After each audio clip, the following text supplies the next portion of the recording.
Hello everyone. आज का हमारा टॉपिक है कि जब हम कोई काम मजबूरी में करते हैं तो ऐसे फ़िक्रात को इंग्लिश में बनाने के लिए जो वर्ब इस्तेमाल किए जाते हैं वो वर्ब हम देखेंगे कि उन वर्ब को कैसे इस्तेमाल किया जाता है। Means when you do something forcefully then the verbs are used in what way, ये हम इस वीडियो में जानेंगे। तो लेट्स स्टार्ट। जो वर्ब हम इस्तेमाल करते हैं वो है am to, are to, has to, have to, had to, will have to, was to and were to. Means these are already helping verb, we just apply to with them.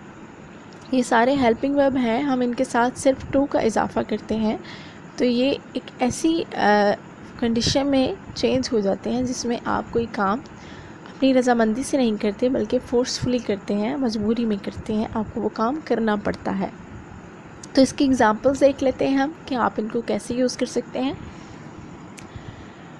First sentence we have कि उसे अस्पताल जाना है, means कि उसे जाना पड़ता है, उसे ज़रूर जाना है। She is to go to hospital. यहाँ पर अगर आपका प्रोनाउन शी है तो उसके साथ आप लगाएंगे इज़ और इज़ के फ़ौरन बाद लगा देंगे to. She is to go to hospital. यहाँ पर ये बात याद रहे कि हेल्पिंग वर्ब के बाद जब टू लगेगा तो उसके बाद आपकी जो वर्ब लगेगी वो always first form of the verb लगेगी। नेक्स्ट है हमें जलसे में आना है। अब यहाँ पर ये वी है तो वी के साथ इज़ नहीं लिख सकता, वी के साथ लगेगा आर और आर के बाद आप फिर लगा देंगे to. We are to come to meeting. Next मुझे वक्त का इंतज़ार करना है। I am to wait for the time. I am to wait for the time. उसे दरख्त पर चढ़ना था। अब था कि इंग्लिश वॉज होती है तो यहाँ पर आप वॉज लगाएंगे। He was to climb up the tree.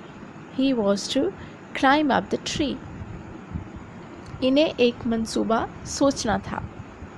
They were to think a plan. They were to think a plan. हमें कारगिल हासिल करना है। We are to get to Kargil. हमें जंग लड़ना पड़ती है। पहले सेंटेंस था हमें ये काम करना है, लेकिन अब है पड़ती है। सो पड़ती है या पड़ता है के लिए you use the helping verb has or have.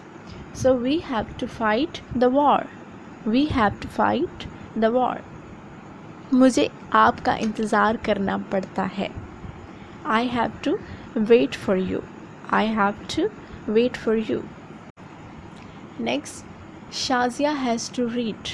Shazia को पढ़ना पड़ता है, मीन्स वो पढ़ना चाहती नहीं है लेकिन उसे मजबूरी में ये काम करना पड़ता है।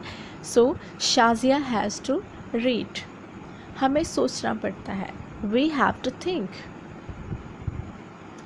इंडिया को कारगिल की चोटियाँ चढ़ना होंगी, मीन्स मजबूरी में ये काम करना होगा और ये काम फ्यूचर में करना होगा। सो फ्यूचर में होगा तो आप यहाँ पे हेल्पिंग वर्ब लगाएंगे will. India will have to leave the Kargil hills. India will have to leave the Kargil hills. मुझे रोशी से मिलना होगा। This is again in future tense और फ्यूचर टेंस में यहाँ पर मुझे है मीन्स आई, तो आई के साथ जो हेल्पिंग वर्ब यूज़ होता है वो है शैल। तो आप इसको लिखेंगे I shall have to meet Roshi. I shall have to meet Roshi. Ali को मेरी बात सुनना होगी। सो वी है तो वी के साथ जो हेल्पिंग वर्ब आपका यूज़ होता है वो विल है।